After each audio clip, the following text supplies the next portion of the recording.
people of every race, every religion, every life experience. The Concord Baptist Church in Bedford-Stuyvesant said to them, no matter what the odds, we've got to press on. Dr. King said that if you can't fly, run. That's right. If you can't run, walk. If you can't walk, crawl. But at all times, press on. And keep pressing. And so as I take my seat, I just want to say to the American people that no matter what the outcome is on this singular day, we're going to press on. We're going to press on. We're going to press on.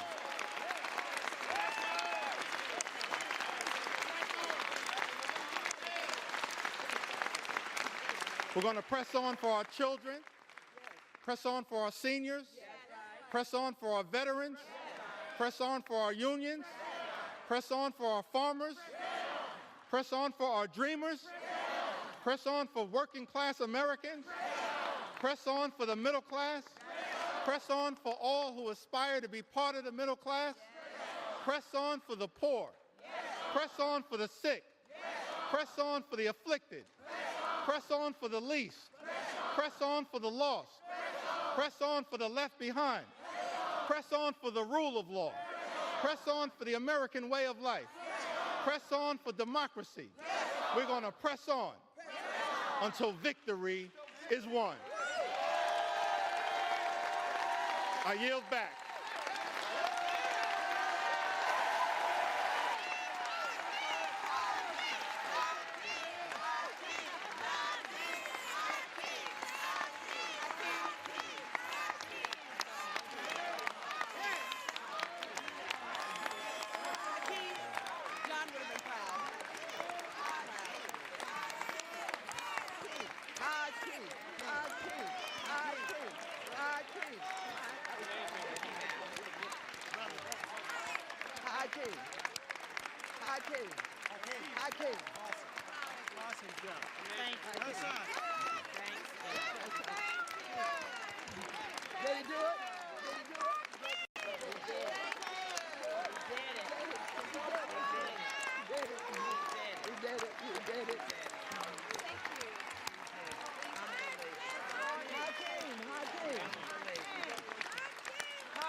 Gentleman from Massachusetts.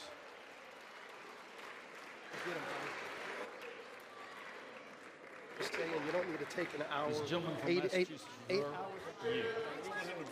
Gentleman from Massachusetts. Mr. Speaker, I think it's fair to say the leader has done his part. I have no further speakers. I yield back our time. Gentleman from Massachusetts yield.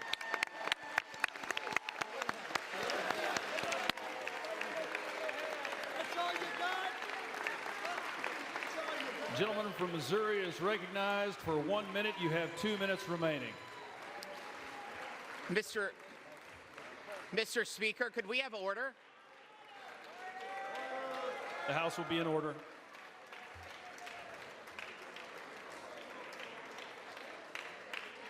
The House will be in order, please.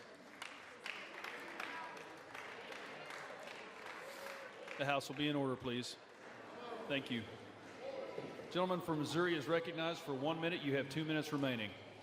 Wow, Mr. Speaker. We have stood in this chamber for over 8 hours listening to a lot of words, a lot of comments, a lot of inaccurate statements. And where I come from, could we have order? Gentlemen, the House will be in order. The House will be in order. The House will be in order, please. The House will be in order. Thank you. Gentleman from Missouri is recognized. Mr. Speaker, I come from the Show Me State, and what we just heard can be defined in one word. A bunch of hogwash is what we've heard for 8 hours on that side of the building. I'll tell you, for the 8 hours, could we have order? We'll suspend. The House will be in order.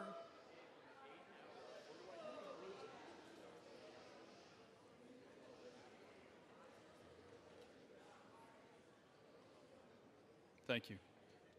He's recognized. Mr. Speaker, the 8 hours of hogwash that we just heard will not change the outcome that you will see very shortly when we deliver historic tax relief for working families, small business owners, and farmers.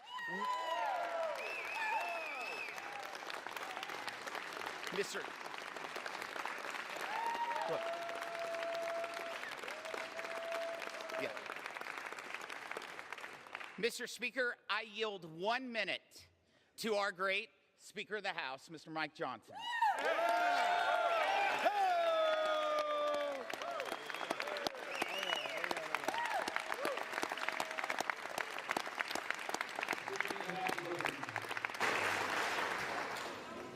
I thank the gentleman from Missouri. I thank you, Mr. Speaker.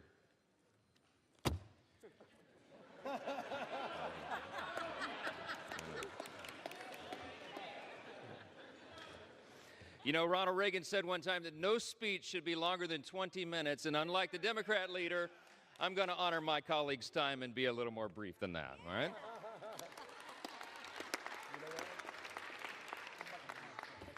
I just want to say something that many of us learned when we were children. We were taught, you know, it takes a lot longer to build a lie than to tell the simple truth.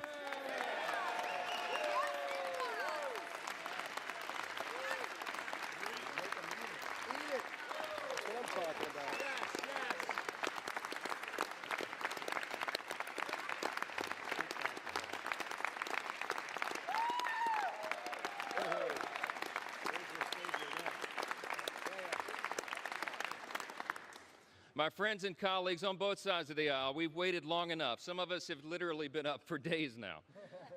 But this day is a hugely important one in the history of our nation.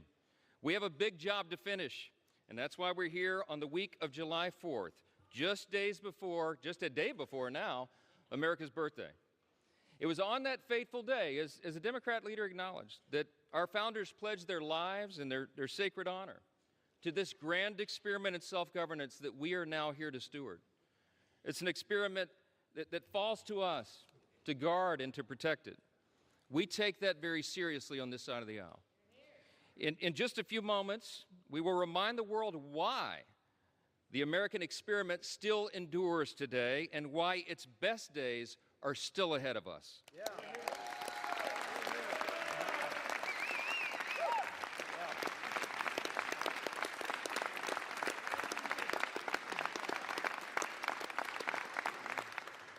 Mr. Speaker, with one big, beautiful bill, we are going to make this country stronger, safer, and more prosperous than ever before. And every American is going to benefit from that. Yeah.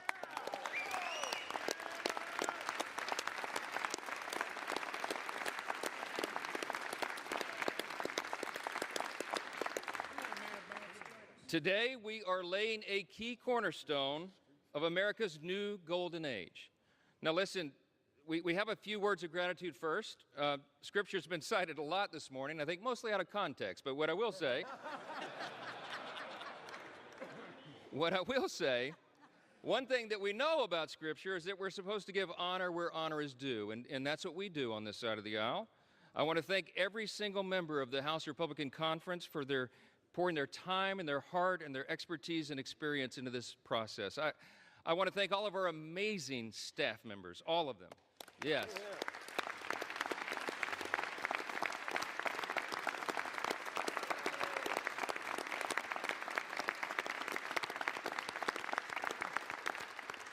Their dedication, their endless hours, their hard work made this all possible. I want to thank the White House Office of Legislative Affairs, who have basically lived with us now for the last few weeks. Their patience and persistence and their professionalism is greatly appreciated. Our country's incredible cabinet secretaries have been involved as well. They've assisted us in countless ways throughout this process. Our Vice President, J.D. Vance, helped us navigate so many dire straits along the last several weeks through the House and the Senate.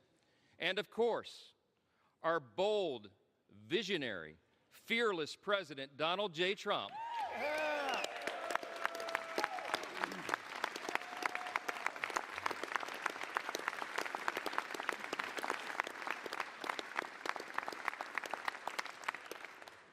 President Trump is the creator and the champion of the America First agenda. We will deliver upon that today. We come a long way. We come a long way. We began this process really about 15 months ago. We had a sense and we believed that we would have unified government. We would have this moment where the Republican Party would be given control of the White House and the Senate and the House. And we determined to ourselves that we would not waste that historic opportunity.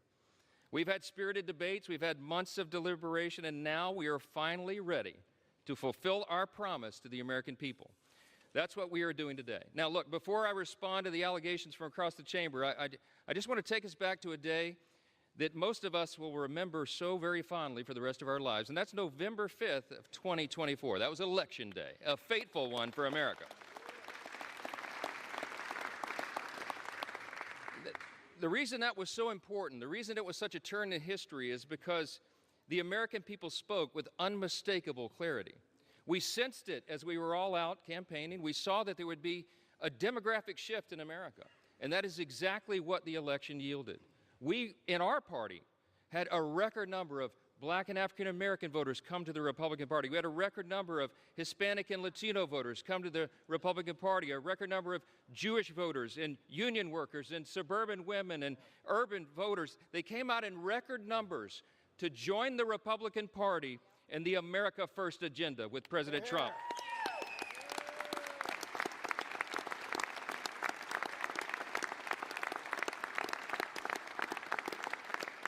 That election was decisive. It was a bellwether. It was a time for choosing. And I tell you what, the American people chose overwhelmingly. They chose the Republican Party.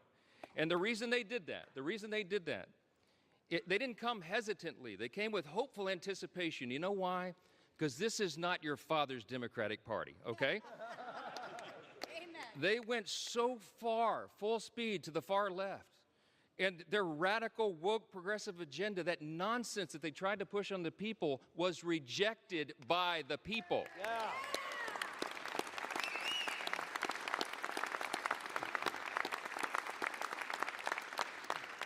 These new voters came to us. They had enough of the Biden-Harris madness and all the things they were trying to hoist upon the American people that they just don't believe in their hearts. And they were hopeful. They came to us with hope. They wanted us to restore common sense and accountability, and we promised to them that we would do just that. Those new demographics came to the Republican Party because of open borders wreaking havoc on their communities. They came because of weakness at home that fueled instability abroad, and because trillions in reckless spending put the price of gas and groceries further out of the reach for hardworking Americans. It wasn't right. President Trump and our Republican majority in Congress are fixing all of that right now. President Trump said this week, we're the hottest country in the world again.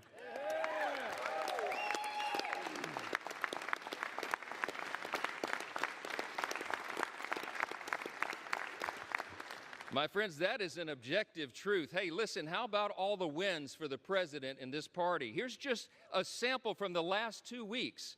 The headline today will be, the one big beautiful bill passes the Congress, okay?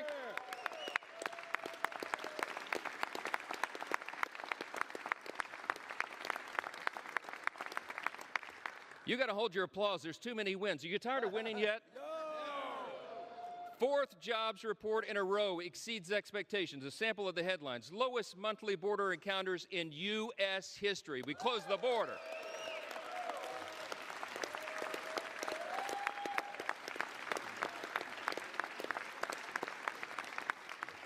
Last couple of days, a new trade deal with Vietnam and all the countries of the world, around the world lining up for that. UPenn agrees to ban biological men from women's sports.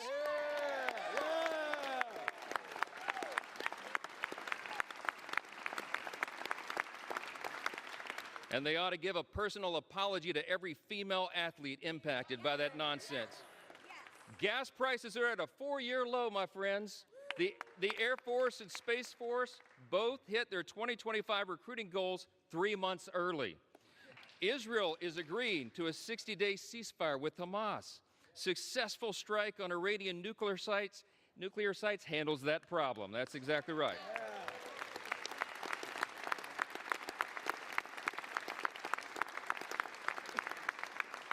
Strength is back. America's back. It's resulted now in a ceasefire deal between Iran and Israel. The NATO countries are increasing their defense spending, not just 2%, 5% of GDP, okay?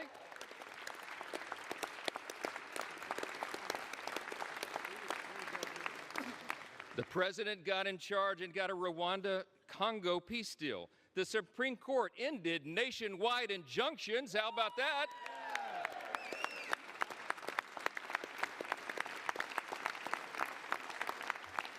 That conservative majority on the Supreme Court also allows third country deportations. We've had a record high stock market, and we're signing a China trade deal. That's just the last 2 weeks. Just the last 2 weeks.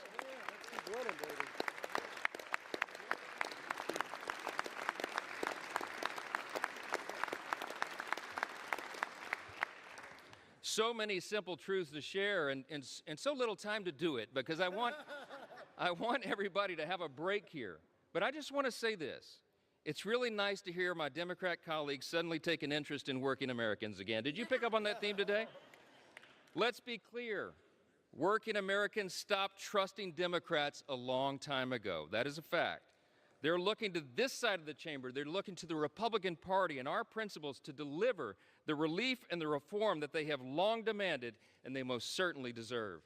This big, beautiful bill fulfills all the promises of the America First agenda. It is the people's bill.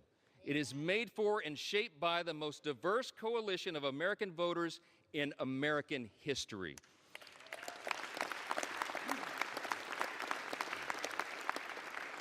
Today, we are making the dream of a government that puts the American people first a reality, a reality.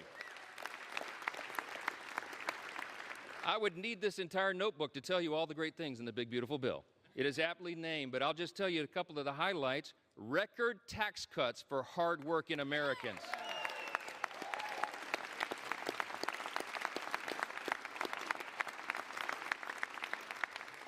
Historic savings at the same time to end reckless spending. We got energy dominance coming back to power our future. We have a secure border to protect American families. We have a strong military to restore peace through strength. And we have a government that is now accountable and responsive to the people once again. That's what we're delivering.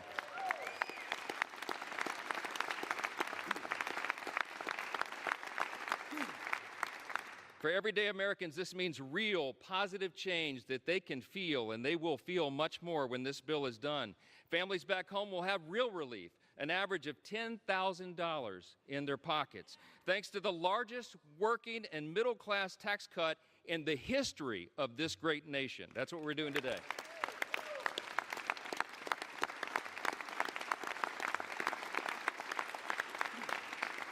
You got hardworking Americans like our waiters and our bellhops and our hairstylists. They're going to keep 100% of their tips and overtime pay. That is money they earned. It does not belong to the government. It belongs to them, and they deserve to keep it.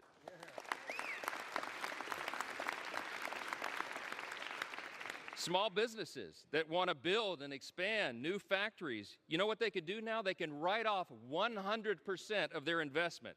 That will have us a lot more building. Young families who want to buy a home will be able to, thanks to historic savings that will put our country on a stronger financial footing. Pregnant women, children, seniors, single mothers, the disabled, and the low-income Americans among us receiving Medicaid and SNAP will have the peace of mind of knowing that we've made these safety nets stronger with our reforms.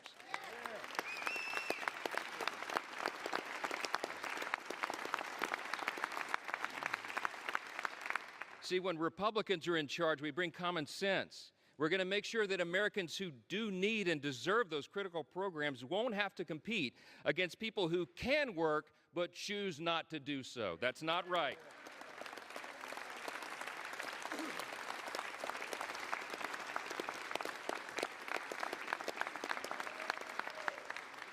This bill is going to put fairness back in the system. We are returning to common sense. We're returning to what is good and decent that people know in their hearts, and that's why they support it. More Americans will be working, volunteering, and serving their communities because modest, common sense work requirements will restore dignity and purpose to those on taxpayer-funded benefits. The bill will also mean that safer streets are available in every zip code around the country because our border will remain fully and totally secure.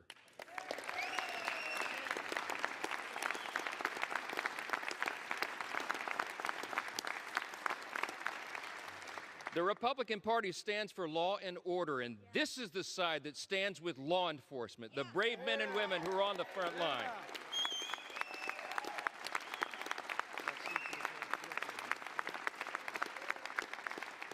The idea that those who put their own lives on the line to protect us would be assaulted for doing their jobs is unconscionable. Law enforcement, I know you agree. I know, amen. Law enforcement will have the help of a border wall now that's 100% complete.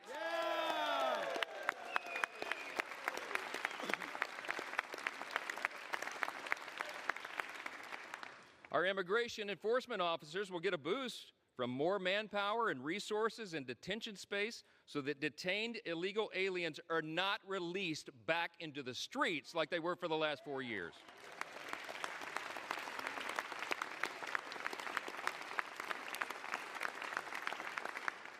And our homeland can rest soundly again under the protection of President Trump's Golden Dome. That's what we're investing in.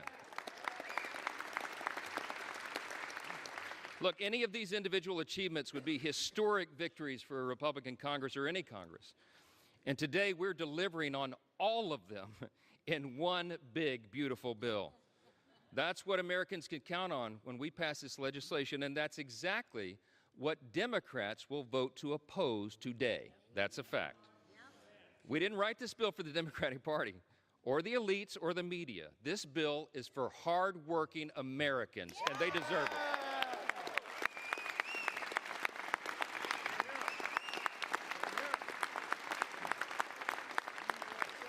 I'm going to just say this as plainly as I can. This is a simple truth. If you're for a secure border, safer communities, and a strong military, this bill is for you. If you're for common sense fiscal responsibility and reducing the deficit, this bill is for you.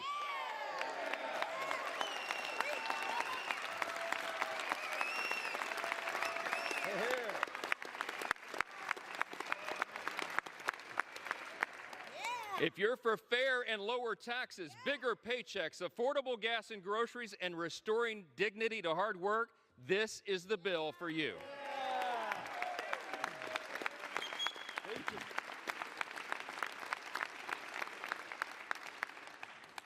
It makes no difference whether our colleagues on the, across the chamber speak for 25 minutes or 25 hours. They can't change the truth. And today was about performance for some of them. But today for us is about results. Results that improve the lives of Americans, regardless of their race, religion, color, or creed. It does not matter.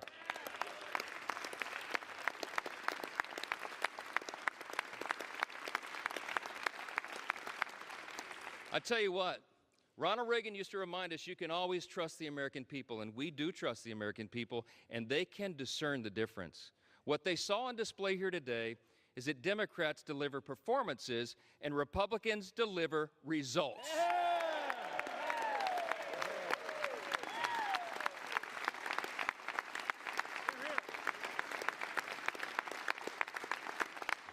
Today, my friends, we are ready now. We are going to deliver what we were sent here to do, and every American will benefit from it.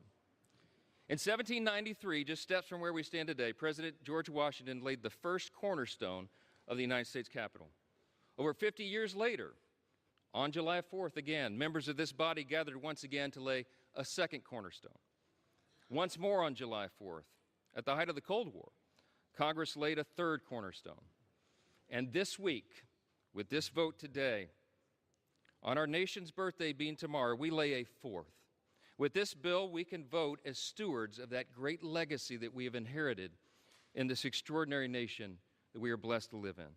We can lay another sturdy foundation for the future of this country, a future where working Americans can feel relief, where government can finally start living within its means again, and where the United States is safer, stronger, and more prosperous than ever before. That's right. Now, I'm going to say this as they mock America and mock everything and mock the bill. We'll see how the people feel about that. Yeah.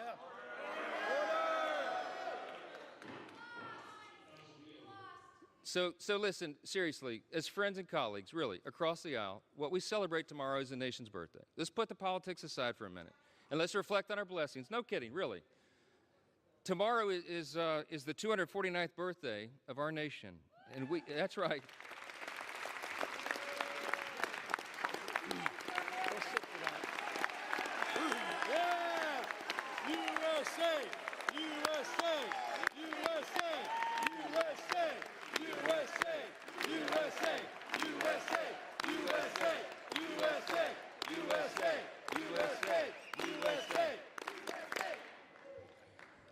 I mean this sincerely. I thank my colleagues for standing. We all should be united in that. We are. We have squabbles, we have partisan debates and all of this, but at the end of the day, we're all Americans, man. And we gotta believe that. We gotta know it. We gotta recognize that we live in the greatest nation in the history of the world. It's not even close.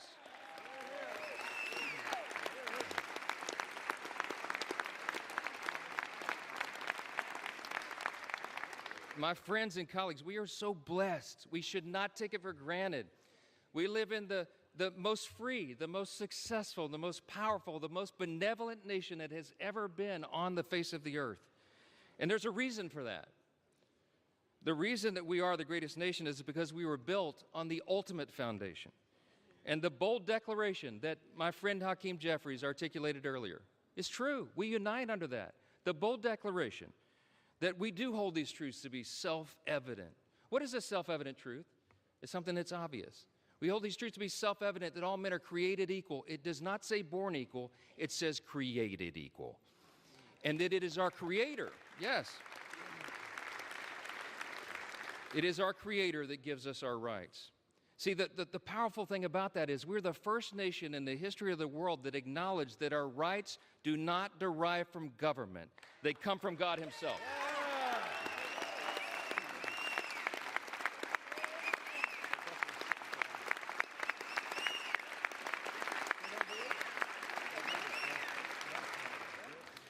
You see those words up there, that motto, it says, "In God we trust," right above the speaker's rostrum.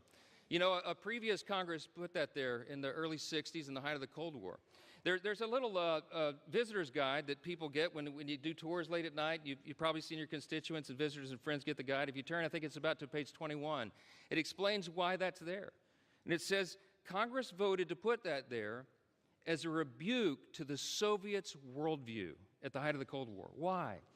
Because communism, socialism, find their root in Marxism. And Marxism begins with the belief that there is no God. It's wrong.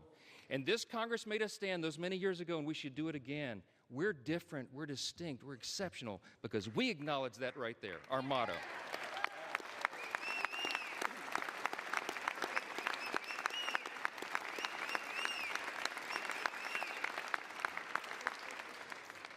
It doesn't say in government we trust.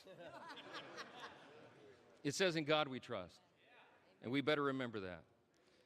He has blessed us with this grand experiment in self-governance now for almost 2.5 centuries. And by God's grace, we are working hard and we are delivering on our promise to make America great again.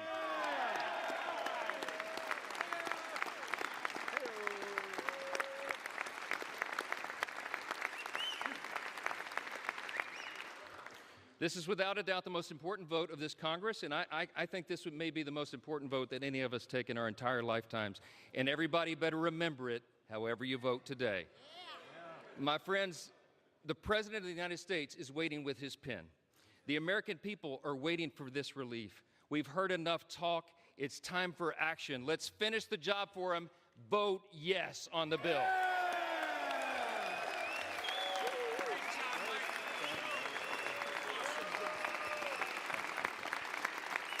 With that, I yield back.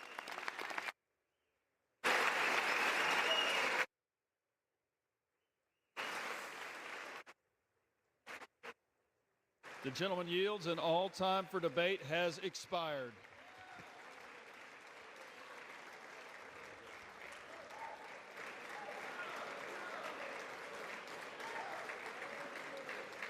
Pursuant to House Resolution 566, the previous question is ordered. The question is on the motion by the gentleman from Texas, Mr. Arrington. All those in favor say aye. Aye. Those opposed, no. No. The ayes have it. The motion is agreed to. For what purpose does the gentleman from Massachusetts seek recognition? Ask for a recorded vote. Vote is requested. Those favoring a recorded vote will rise. A sufficient number having risen, a recorded vote is ordered. Members will record their votes by electronic device. This will be a 15-minute vote.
hearts collided, broke apart in the storm.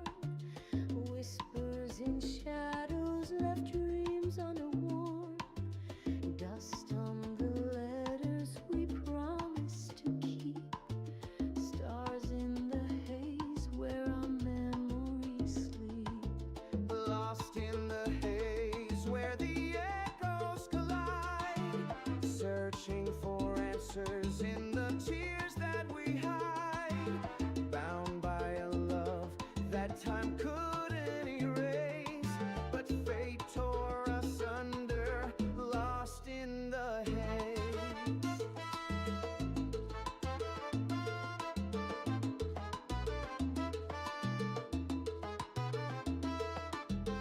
Footsteps in alleys where the music once played. Streetlights and silence in a love's masquerade. The scent of your laughter still burns in my chest. This map of my longing leads nowhere at best. Lost in the haze where the echoes collide. Searching for answers in the tears that we hide. Bound by a love that time couldn't erase. But fate tore us under, lost in the haze. Trumpets are crying, the drums call my name. The rhythm keeps pounding, our hearts beat the same. A melody fractured yet stitched by our pain. Through chords of the cosmos we'll meet once again. Lost in the haze where the echoes collide. Searching for answers in the tears that we hide.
collided, broke apart in the storm.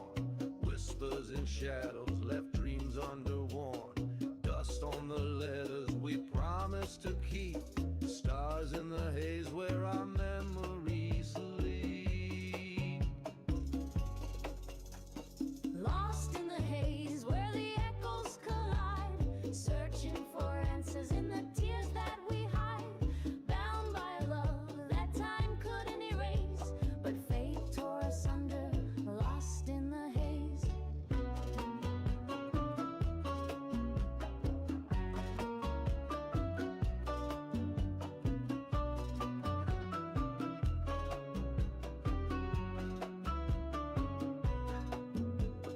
Footsteps in alleys where the music once played, street lights in silence and a love's masquerade. The scent of your laughter still burns in my chest. This map of my longing leads nowhere at best. Lost in the haze where the echoes collide, searching for answers in the tears that we hide. Bound by a love that time couldn't erase, but fate tore us under, lost in the haze.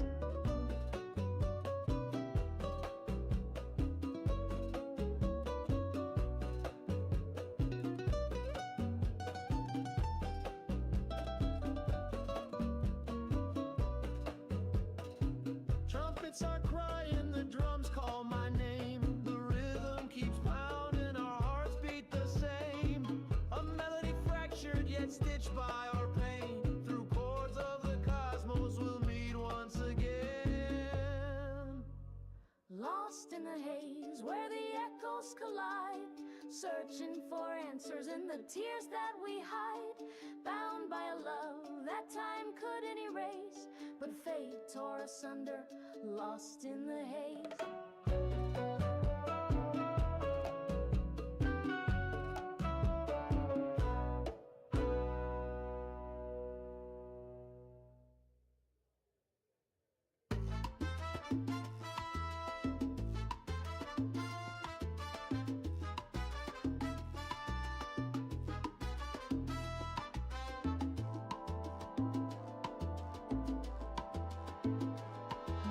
Two hearts collided, broke apart in the storm. Whispers in shadows left dreams unworn. Dust on the letters we promised to keep. Stars in the haze where our memories sleep. Lost in the haze where the echoes collide, searching for answers in the tears that we hide. Bound by a love that time couldn't erase, but fate tore us under, lost in the haze.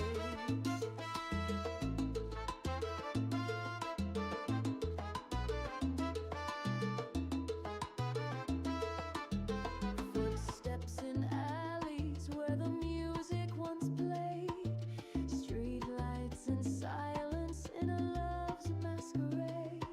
The scent of your laughter still burns in my chest. This map of my longing leads nowhere at best. Members voted Lost in the haze or wish to change a vote. searching for answers in the tears that we hide. Bound by On this vote, the yeas are 218, the nays are 214. The motion is adopted.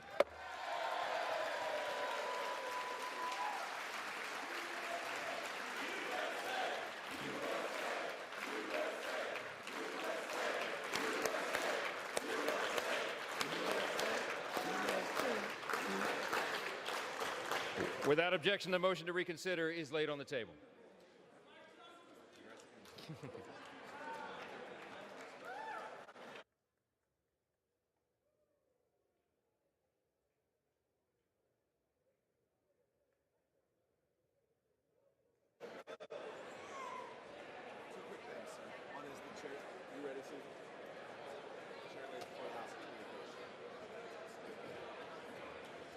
You ready?